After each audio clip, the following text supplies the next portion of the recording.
Movies from the 80s and 90s were always a great source for action figures, comic books, and especially video games. Though most movie tie-in games for consoles left much to be desired, the majority that hit the arcades were more than worth your quarter. In this video, we'll be looking at 10 of those games that I think are among the best. So grab yourself some popcorn, sit back and relax, while we go to the arcades to check out some great movie tie-in games.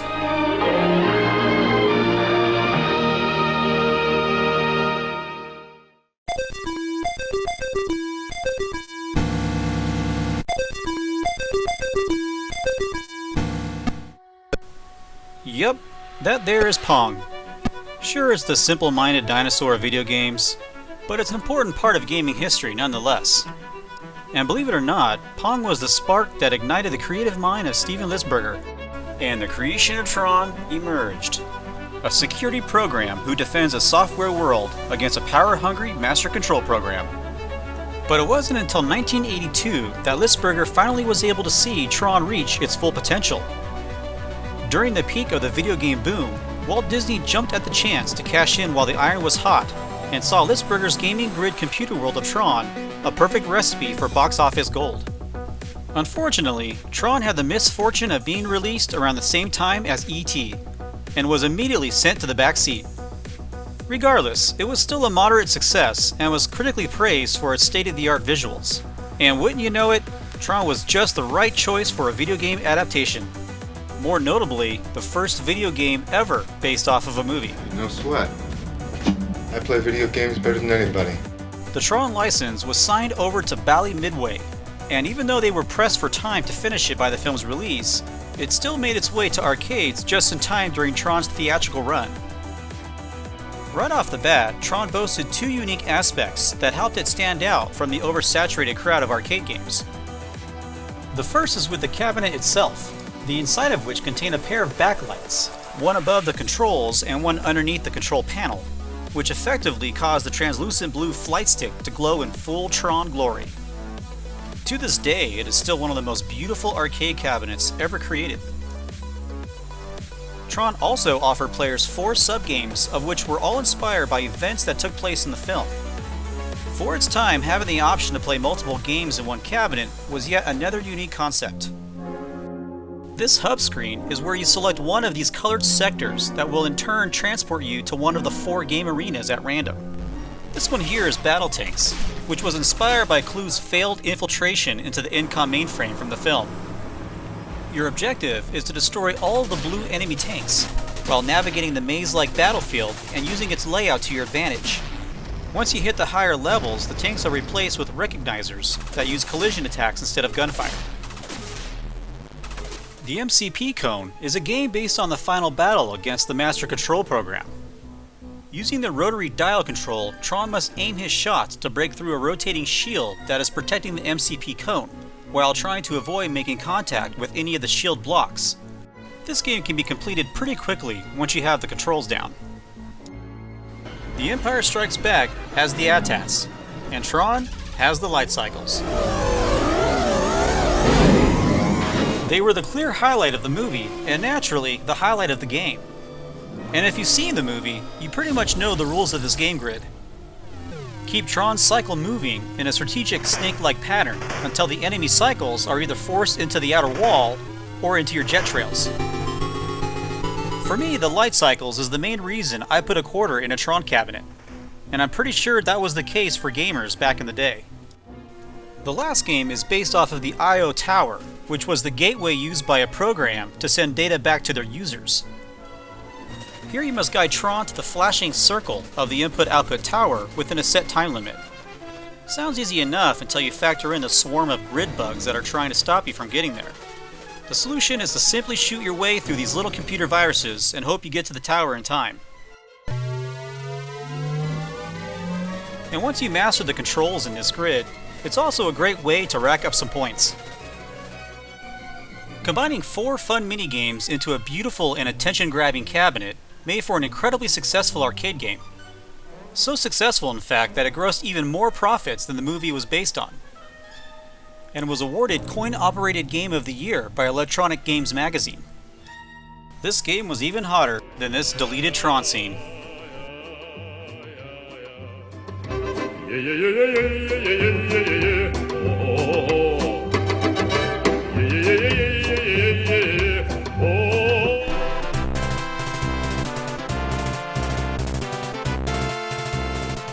Following the record-breaking success of Spielberg's prequel to Raiders of the Lost Ark, Atari quickly got to work on a Temple of Doom coin-op game. Even though a bit dated by modern standards, it was a pretty impressive game back in 1985, and it's still a blast to play. It successfully captured some of the most iconic scenes from the film within a variety of action-packed levels, featuring digitized voice samples and John Williams' iconic musical score. You play as your favorite whip-wielding archaeologist on a quest to retrieve 3 of the Sankara stones, rescue the enslaved kids from the Thuggee cult, and then return them and one of the stones back to the village of Mayapuri. There are 4 waves of levels that will increase in scale and difficulty, with the first 3 leading to a Sankara stone, and the last one ending with a final showdown against Mala Ram. The first level of each wave takes you to the mines, where you have to rescue a set number of village kids from those Thuggee henchmen. You'll also have to be aware of spiked traps, giant bats, and Indy's favorite, snakes. Why did it have to be a snake? For the next stage, you'll get to play through the most exciting part of the movie, the minecart chase. Just navigate your way through the poorly maintained tracks, all while defending your ride against incoming henchmen. They come in quick on your trails, so keep your whip cracking and be sure to use the oil drums to shake them off. You can also adjust the speed of your cart to improve the accuracy of your attack and to help avoid dead-end tracks. It's a dangerous and unpredictable ride, but hey, at least the tracks aren't as crazy as they were in the movie. The Kali Shrine is where you'll find each of the 3 stones. The best case scenario here is to simply cross the bridge and then time your way over the sacrificial lava pit. Grab the stone and quickly exit through one of these doors. But if you end up taking a plunge before escaping the shrine, you will lose access to the bridge, forcing you to take the longer route and to swing in from either side.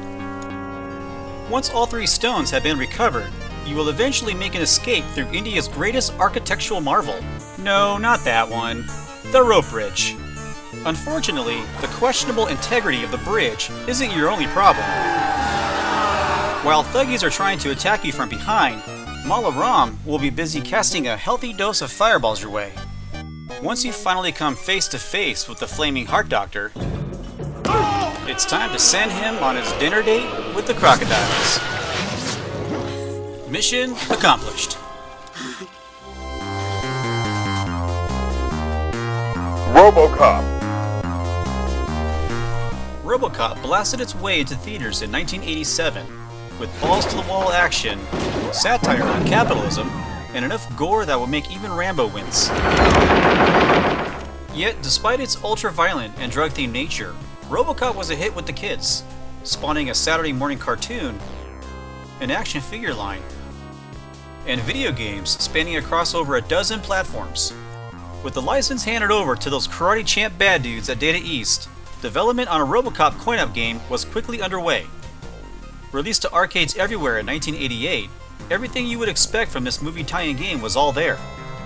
Standard issue street punks, a selection of awesome weaponry, and over-the-top bosses, including the great Ed 209.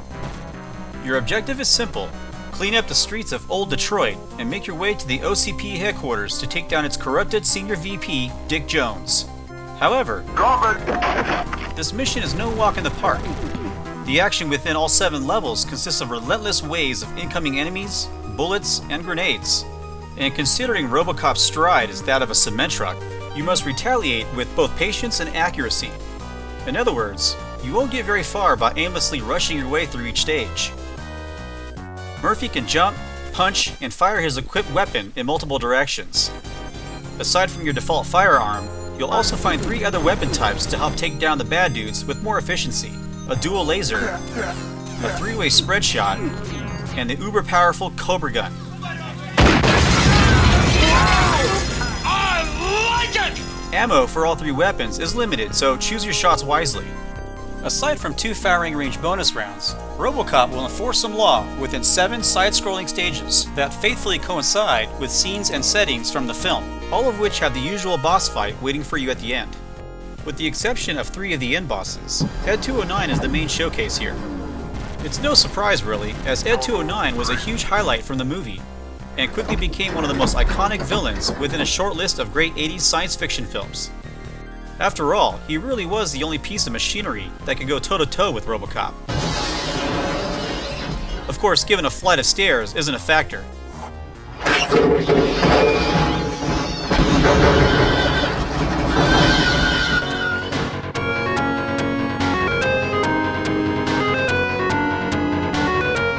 With the original Star Wars trilogy finally complete, George Lucas quickly began work on his next project, 1988's fantasy adventure film, Willow. It tells the story of Willow Ufgood, a young dwarf on a quest to safely escort an infant child, said to be the prophecy that will put an end to the evil sorceress, Queen Bavmarda. It had everything you would want in a fantasy adventure movie: wizards, fairies, dragons, and Val Kilmer, in the perfectly casted role of Mad Mortigan, a rogue swordsman who aids Willow on his dangerous quest.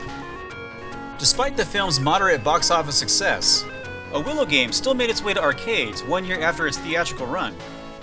It is also the first and only movie-licensed arcade game that Capcom has ever released. That being said, Willow is also one of the best and most beautiful-looking platformers of the time that not only remained faithful to its source material, but also added a layer of complexity seldom seen in an arcade game. There are a total of 6 levels that closely follow the events and continuity of the film.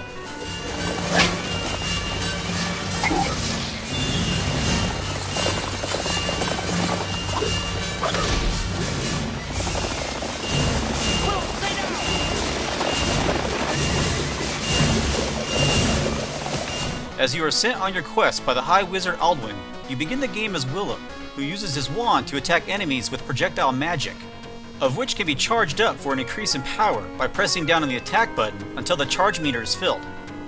This ability will grow on a much grander scale as the game progresses. This is where the coins you collect from defeated enemies come into play. Scattered throughout each stage are shops where you can spend that money on various items and upgrades like holy liquor for healing, charms and bracelets to buffer inflicted damage, an extra life, and an extension to your vitality bar. However, your first purchase should always be the magic spells. Not only will this increase the power and size of your default attacks, but will also grant you a permanent spell that can be activated by charging the meter to the spell's corresponding color. Unfortunately, all spells must be obtained in a specific order, so be prepared to drop some serious coin to reach the more useful magic, like the life-saving time for you spell, and my personal favorite, an explosive attack spell that will barbecue an entire line of enemies.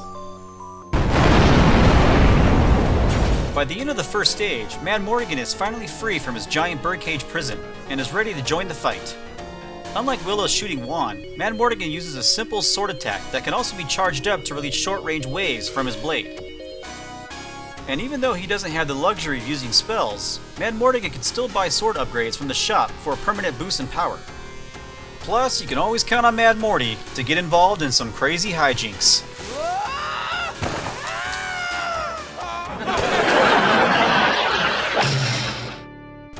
Each character is delegated to 3 parts of the game, with the exception of the player select option of Turazlin. They will both face plenty of danger along the way, so be sure to track down the hidden brownie, which can be found within 3 of the levels.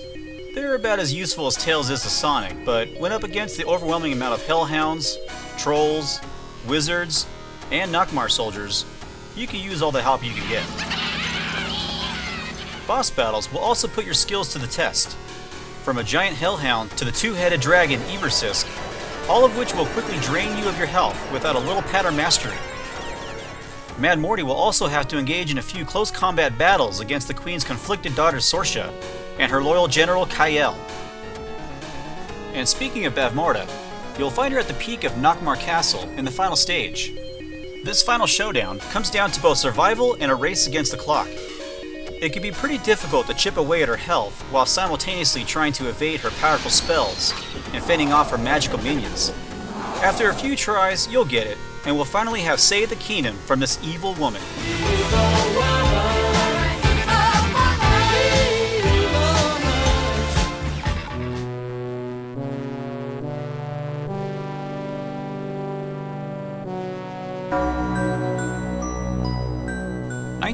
1989 was a great year for the Caped Crusader. Tim Burton finally put some darkness back into a character whose very existence stems from the cold-blooded murder of his parents. To the comic book purist, his reputation as the Dark Knight remained intact. But for the casual fan, the only point of reference was the syndicated 60s TV show. It was awesome in its own cheesy way, but was clearly a product of its time. Tim Burton's Batman was dark and gothic, set within a Gotham City that was infested with a far more imposing and dangerous crime underworld compared to the cartoonish villains of the show. And moviegoers could not have been more inviting of Batman's big comeback. It was one of the highest grossing films of 1989, and Batman fever began to sweep the nation. And to back up Batman's newfound success, we had the merchandise, action figures, a breakfast cereal, Taco Bell cups, and of course, video games. And all of them were pretty darn good. Okay, maybe not that one. With Atari securing the rights for their own Batman game, they did what they do best and brought Batman to arcades. In this 1989 platformer, you get to beat up some bad guys as the Caped Crusader himself, all to the beat of a digitized score by Danny Elfman. There are a total of 5 side-scrolling stages with plenty of street thugs, gangsters, and Joker goons for Batman to decimate. Sure, you can punch and you can kick, but nothing beats hurling a batarang or smoke grenades at your enemies. All stages closely follow the sequence of events from the movie, including digitized audio and cutscenes in between levels to add a narrative flow to the gameplay. Starting your crusade of justice on the streets of Gotham, you will next rendezvous with Jack Napier's gang at the Axis chemical plant, ultimately leading to Napier's career swap to the Clown Prince of Crime.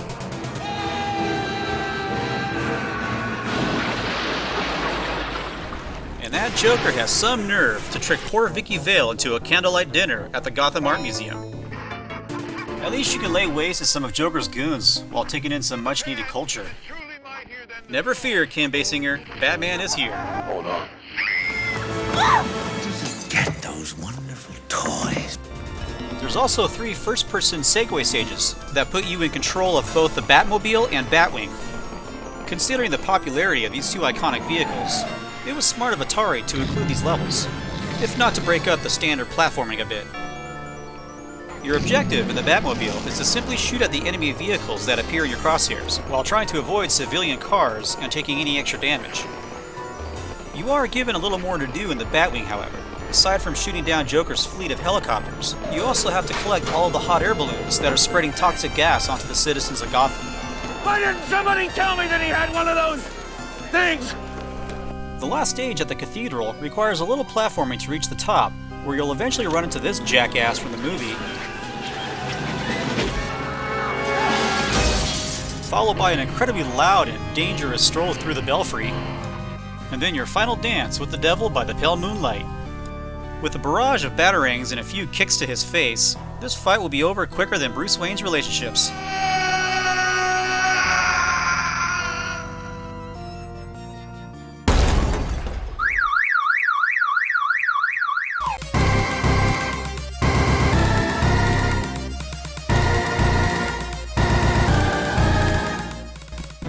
Seven years after the release of Ridley Scott's sci-fi survival film Alien, James Cameron took over the director's chair for its sequel, and in 1986, Aliens was born. It took everything great from its predecessor and turned the dial all the way up to 11.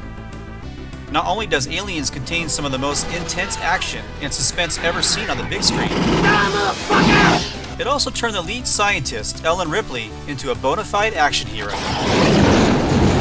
With the crazy amount of alien blasting mayhem throughout the movie, an Aliens arcade game seemed like a no-brainer. So why did it take another 4 years for one to hit the arcade scene? Who knows? But in 1990, Konami finally put the movie license to good use, and gave coin-op players the game they forgot they needed. And who better than Konami? After all, they had already drawn much of its inspiration from Aliens for its insanely popular Contra series. There are a total of 6 action-packed levels that, within the context of the movie, would take place within its third act, when Ripley goes full commando mode to rescue Newt, the only survivor of the alien attack of her home colony. Your Your in-game goal is to defeat the alien queen and escape the infested planet to hypersleep safety. Whether you achieve that goal really depends on the amount of quarters you're willing to spend. Just like any other action-based arcade game of the time, Aliens is pretty unforgiving, so be prepared to get your ass kicked. Game over, man. It's game over. Fortunately, Aliens is also a two-player game, so a friend can join the rescue mission as the Colonial Marine Corporal Hicks to help even the odds. Konami really did a great job at replicating the atmosphere and intensity of the movie, but had to take a few liberties of their own. To avoid the repetition of fighting standard xenomorphs and facehuggers, an eclectic variety of new aliens was added to the mix. Everywhere from spider and bat hybrids to gun-wielding and chest-bursting zombies. Even Ripley was changed from a brunette to a blonde. Either Konami didn't acquire the rights to Weaver's likeness, or they just wanted to remain faithful to the Pantene model used for the promo flyer. Aside from the standard side-scrolling stages, there are also a few deviating gameplay gimmicks. 2 rail shooter substages, which puts you in the APC, blasting away at incoming aliens until you reach Newt at the end, and an elevator sequence where you're trying to prevent invading Xenos from splicing the lift cables. Otherwise, it's down you go, losing a life when you hit the bottom. Much like the mighty Contra, Aliens also offers upgrades to your standard arsenal. As your mission progresses, you will eventually find weapon crates that will cycle through all 4 of your options. This allows the player to choose the best weapon for each given level. The 3-way laser rifle fires spread shots within a 45-degree angle and is an ideal choice for levels with wider floors to help cover your surroundings. The missile launcher and its 3-bullet counterpart both fire multiple rockets, but have completely different attack patterns. You can't go wrong with either option, but for levels with multiple platforms, the missile launcher is the best choice. It comes equipped with heat-seeking rockets that explode on impact, and is great for attacking aliens in all directions. My personal favorite is the flamethrower, because, well, I just enjoy watching those aliens fry. As previously mentioned, your ultimate goal is to reach the Queen Alien's nest and bring Newt back to safety. However, she will have some pretty deadly end bosses waiting for you at the end of the first 4 stages. As with most video game boss fights, your success will rely on nailing down their attack patterns and staying on the move. Once you defeat the Queen within her nest in Stage 5, you'll face her yet again inside the cargo bay of the Silicone. So it's time to suit up in the exosuit cargo loader and finally end this thing. Get away from her, you bitch! There's actually 2 ways to go about this. You can either defeat the Queen the traditional way, or reenact the movie by sending her down the airlock and into great wide open space.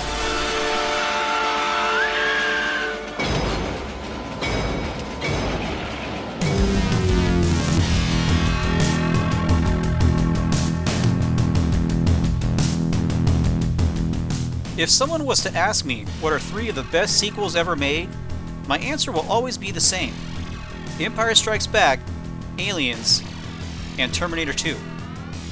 In fact, some might argue that all 3 may even surpass the originals. I'll give that to Empire, but like Aliens is to Alien, T2 and the Terminator are 2 completely different films. The first one being a science fiction thriller, and the second an all-out action blockbuster. Both are equally as awesome in their own right, but for obvious reasons, it is both of these James Cameron sequels that were better suited for the video game market. Get down. Midway followed the 1991 release of Terminator II the same year with this fantastic arcade on-rail shooter. Armed with this awesome light gun Uzi, either 1 or 2 players will take on the role of a reprogrammed T-800 on a mission that begins in the distant future, smack in the middle of the war against the machines, and then a little time traveling back to present day to help protect the future Resistance General John Connor from the persistent T-1000. And if you could maybe prevent Skynet's takeover of mankind as we know it, that would be great. Okay? Each of the 7 stages has specific objectives to complete, some of which you will fail quite a few times. Your first mission, for example, is to reach the Resistance hideout while trying to keep as many of your Resistant fighters alive. However, this battlefield has been severely overcome with T-800s and hunter-killer aerials and tanks, so swift aim with your machine gun is imperative. You do have unlimited ammo, But you must keep an eye on this power gauge, as it will slowly decrease with extended firing, causing the rate of your attack to slow down. Overheating of your machine gun can be buffered with rapid fire coolant, which can occasionally be found in the wild. You also have access to a limited supply of missiles to quickly annihilate clusters of T-800s and to help take down those heavily armored hunter killers that cross your path. These will be replaced with shotgun shells in the last 3 levels. At the end of each stage, the player earns bonus points for the type and amount of enemies destroyed, as well as any damage done to the surrounding area. But you will lose points with each human casualty, given it applies to that level. Terminator 1. Excellent. Within the Resistance hideout in Stage 2, you'll be greeted by fully fleshed out T-800s, some cybernetic drones, and refugees that always seem to get into your crosshairs. These guys are on your side, so do your best to avoid them. Now, going back to what I said about failing some of your missions, well, that starts here in Stage 3. Your objective is to help escort John Connor in this pickup truck, bound for Skynet's main facilities. But this has to be accomplished in a set amount of time before the T-800s and HK aerials completely destroy the truck. And if you fail, then it's right back to the starting line. In my experience, your success seems to lie on keeping that gunner alive and taking out those hunter killers ASAP. But unless you get lucky early on, you'll be experiencing a lot of deja vu. Well, you finally made it, and the great John Connor salutes you. Excellent! Now it's time to crash Skynet's little party onto its home turf. Terminate any machines that stand in your way, dismantle Skynet's main computer, and be prepared to be magically whisked away to the year 1991, where a young John Connor is unknowingly waiting for your fatherly protection. Excellent. Your time spent in the past won't be much of a vacation. You have a Judgment Day to prevent, and there's no better place to start than the Cyberdyne Research Lab. Destroy as much of their equipment you can, and take care of the SWAT team and lab junkies while you're at it. Non-fatal injuries, of course. Meanwhile, both Sarah and John will be running around keeping your arsenal supplied. Grab the CPU and Terminator arm and get the hell out of there. Excellent. Time to go. Right now. The amount of Cyberdyne equipment destroyed will determine whether the research will continue, successfully preventing Judgment Day. In Stage 6, you'll make an escape in your hijacked SWAT van, only to be chased down by T-1000. Your goal here is to repel his helicopter from crashing into your van, which, just like in Stage 3, will require a complete do-over if contact is made. He comes in fast from multiple directions, so keep your crosshairs at a neutral location to balance out your reaction time. Okay, I think we got him. Oh, never mind. Now he's in a tanker truck.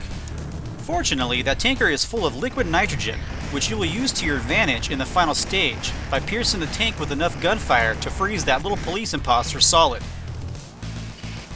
Protect John as he makes his escape through the steel mill, and then face T-1000 one last time. There are 2 phases in which to deal with him here. One is at point blank, which only requires standard firepower to keep him at bay.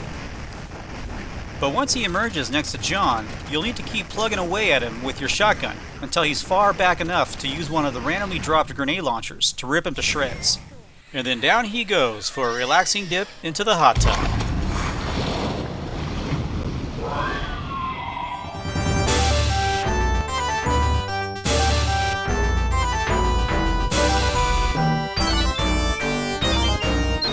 Before Hook even began production, it seemed to have everything going in its favor. A sequel to a beloved fairy tale already popularized by Disney. A set cast that included the star power of Robin Williams, Dustin Hoffman, and Julia Roberts, and the masterful direction of Steven Spielberg. Unfortunately, reviews were not favorable, and its box office numbers were barely enough to turn in a profit. Since then, it has developed quite the fan base, and is one of my personal favorite films. But for some reason, Hook just didn't resonate with critics or moviegoers back in 1991.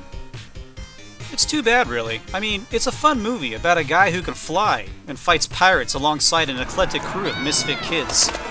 We could have had a Hook breakfast cereal, a Saturday morning cartoon, maybe even a Lost Boys spin-off series, although that could have been confusing.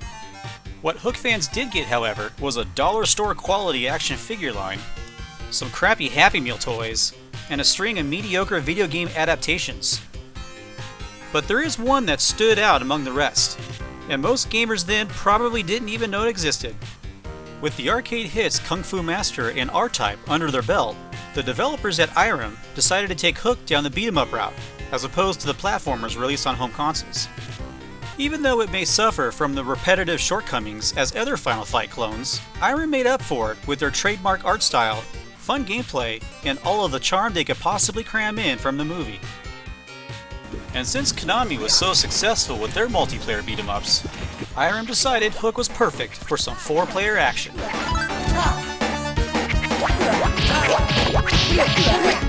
There are a total of 5 characters to choose from, all with their own set of moves and playstyles. Peter Pan will most likely be your default choice, unless of course you're on Team Rufio. But if you can convince a few friends to join you, they can also choose between the 3 other Lost Boys: Ace, Pockets, and my boy, Thudbutt. Once your posse of pirate killers has been assembled, it's bangarang time. Your adventure ahead is laid out across various points of Neverland, but despite the expansive wonders of this map, most of your time in Neverland will be spent on seashores, harbors, and pirate ships. And speaking of pirates, this game has lots of them. Lots and lots of pirates. This is where the genre's repetitive nature rears its ugly head. But the sheer amount of ways to beat up these scallywags is where Irem's Hook really shines. There are a variety of moves that can be unleashed depending on the timing and combinations used with both the buttons and joystick. And each character is distinctive enough to offer a different challenge with each of their own playthroughs, all with varying degrees of speed, power, and attack range. Plus, no beat-em-up is complete without some life-draining special attacks. There's no better way to enforce some crowd control than Rufio's sailboard charge, Ace's parade of penguins, Pocket's candy toss, or Thud's rabid beavers. Every level is also peppered with interactive props that can be used to your advantage, like falling anchors, ship-mounted crossbows, and an egg-launching catapult that will hatch a baby crocodile on impact. Yeah. And if that's not Looney Tunes enough for you, you can also throw baseballs, beehives, boomerangs, and bombs at them. Heck, you could even use another player as a projectile. Like I said, the bad guys might get a little boring, but how to beat them never does. While the main stretch of the game is mostly loyal to its source material, the end bosses are where the developers kind of lost their marbles. From a pipe-wielding Persian giant, shape-shifting pirates who turn into Hook clones, to a Dalzim lookalike who can summon an icicle prison. But I suppose no pirate ship is complete without some crazy cook on board.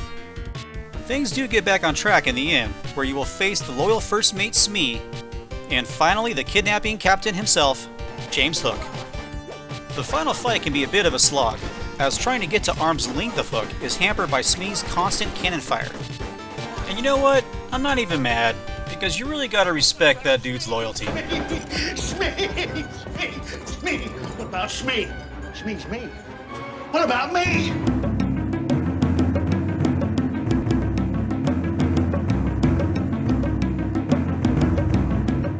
When you try to think of the biggest blockbusters from the mid-70s all the way to the late 80s, chances are at least one Steven Spielberg film will make your list. Following the disappointing and undeserved performance of Hook, Spielberg surprised audiences in 1993 with its biggest box office hit yet, Jurassic Park.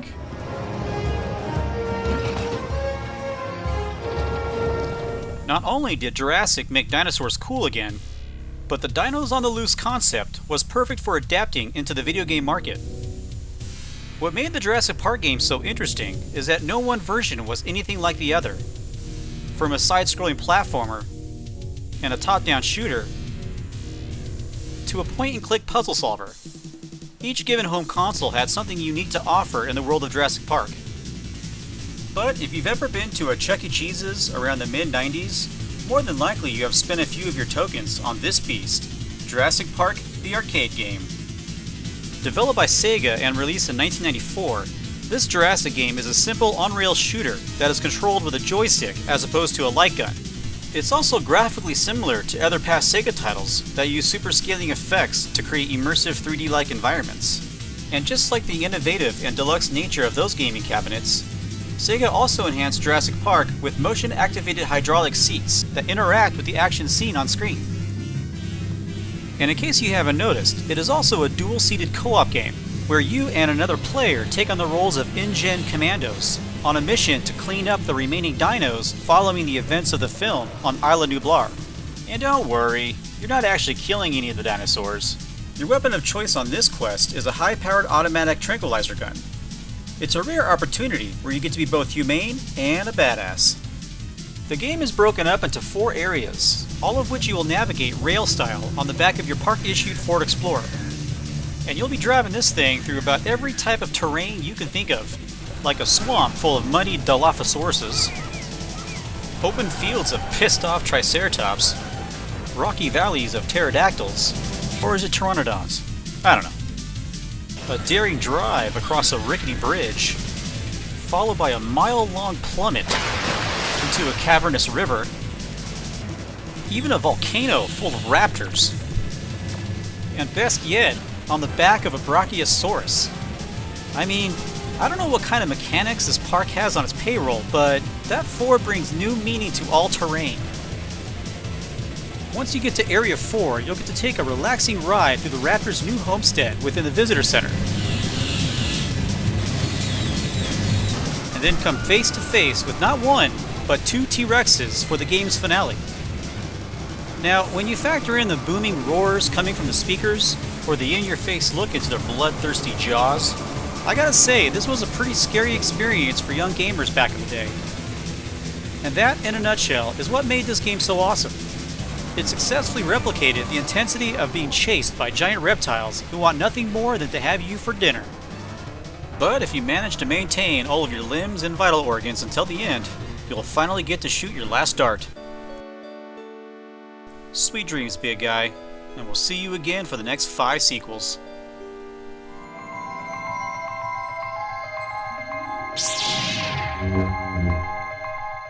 The force was once strong with the arcade scene. Flash back to the year 1983. The Star Wars Trilogy had just concluded with the Return of the Jedi, and with no new films on the horizon, fans were still hungry for anything Star Wars. And Atari was their new hope. Enter Star Wars the Arcade Game, a fantastic vector rail shooter that puts you in the cockpit of an X-Wing, where you get to shoot down some TIE fighters, maneuver through the trenches of the Death Star, and stick it to the Empire, again and again. But it was, however, an experience you could really only appreciate in that moment. After all, it was the very first Star Wars game of that magnitude. It might not exactly blow you away today, but back in 1983, it was a dream come true. Atari did eventually complete the trilogy with the Return of the Jedi and Empire coin-op game. But by then, Star Wars fever had started to cool down, and both games didn't receive the same fanfare that the original did. You rebel scum. Over the next 12 years, Star Wars gaming remained relevant on home platforms. We had a few PC games, the SNES Super Trilogy, and even a fighting game on the PlayStation, but not one single new arcade release. That is until 1998, and this time around, it would be Sega that brings Star Wars to arcades.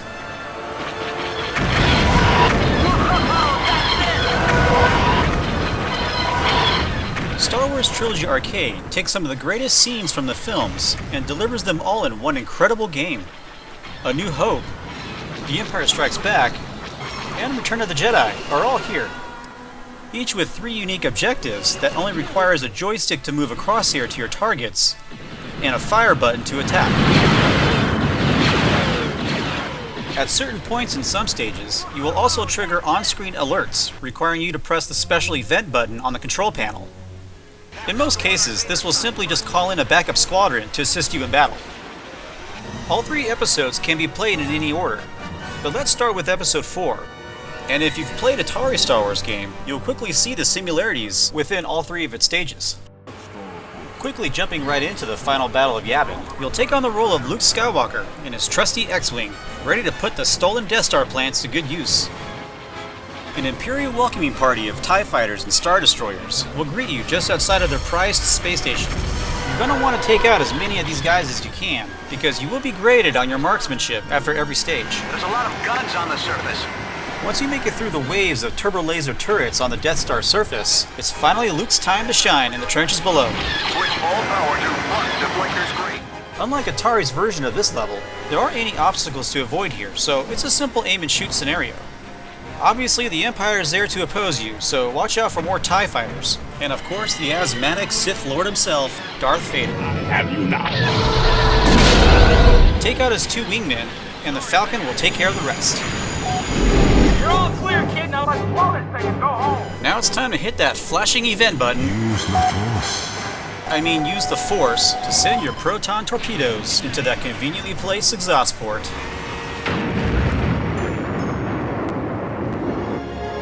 Remember, the Force will be with you, always. Well, it's time to bundle up, because we're going to be spending some time in Hoth for Episode 5's mission. Hop into your snowspeeder and prepare to protect the Rebel base from Imperial walkers. The probe droids and the AT-STs are fairly easy to take down, but as far as the AT-TATs go, their heavy armor is impenetrable to standard fire. But when Attack Pattern Delta is called in, your fellow snowspeeders will swoop in and finish the job.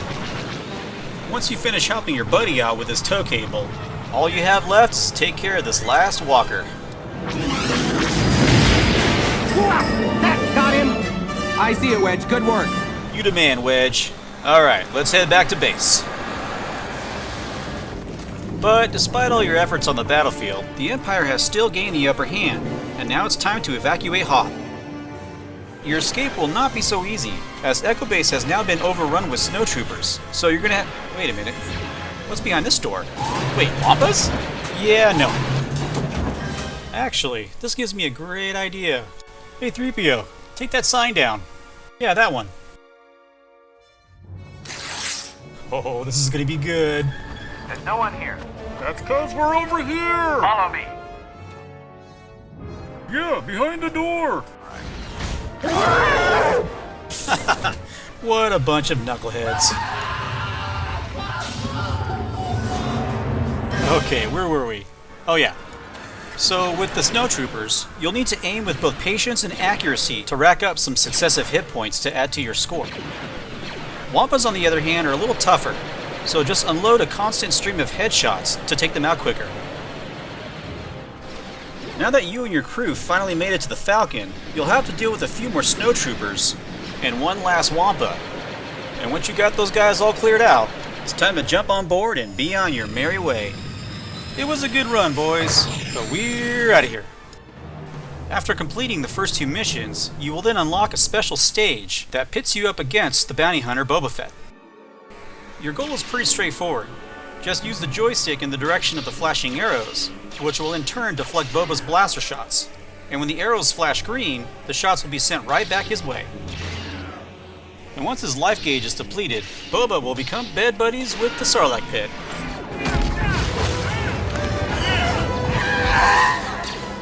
Well, what do you know? The Empire just got approved for a second loan and decided to build another Death Star. So it's time to head over to Endor to shut down its deflector shield for our next attack. The Return of the Jedi mission gets off to a very fast start, as you get to play through one of the most iconic scenes from the movie. Saddle up on your speeder bike and maneuver your way through the forests of Endor. Well, the game will actually do the maneuvering for you, so your only job here is to shoot down any scout troopers that try getting into your way. All right, men, let's make our way to the shield generator. Alright, you heard the man. Let's get to work. It sure is a beautiful day outside. It's too bad you won't have time to enjoy some Endor nature, because your happy trails is going to be quickly interrupted and turn into a shooting gallery of stormtroopers. But stay alert, because a few of your rebel friends are out there too, so try to avoid any friendly fire. Ewoks, on the other hand, they're fair game. Once you get to the generator, you're going to have to hold your ground there while the detonators are getting set. No, wait! Oh, this is not time for the... Out of the way, 3PO. It's sabotage time.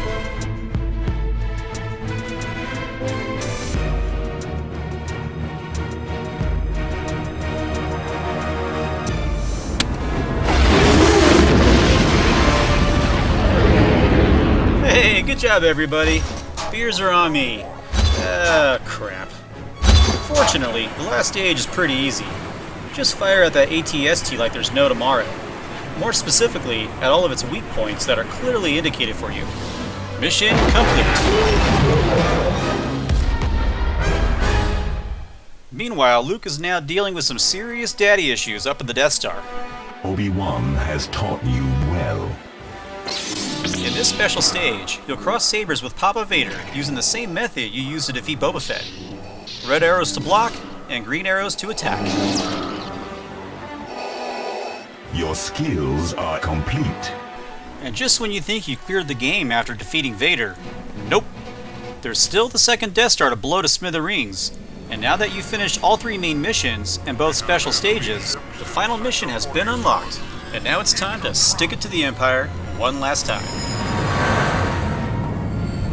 All 3 stages here revolve around the final assault on the Death Star from Return of the Jedi. And since you already did the honors of taking out its shield generator on Endor, it's time to follow Lando and the Falcon to the belly of the beast. This mission is very reminiscent from what you played in Episode 4. Except this time around, you take on the role of Wedge Antilles. Ready to standing by. And action that is just as intense as it was in the movie. With twice the amount of TIE fighters and Star Destroyers, heavier defenses on the Death Star surface, and a serious rise on the claustrophobia scale. Once you reach the main reactor, you know what to do.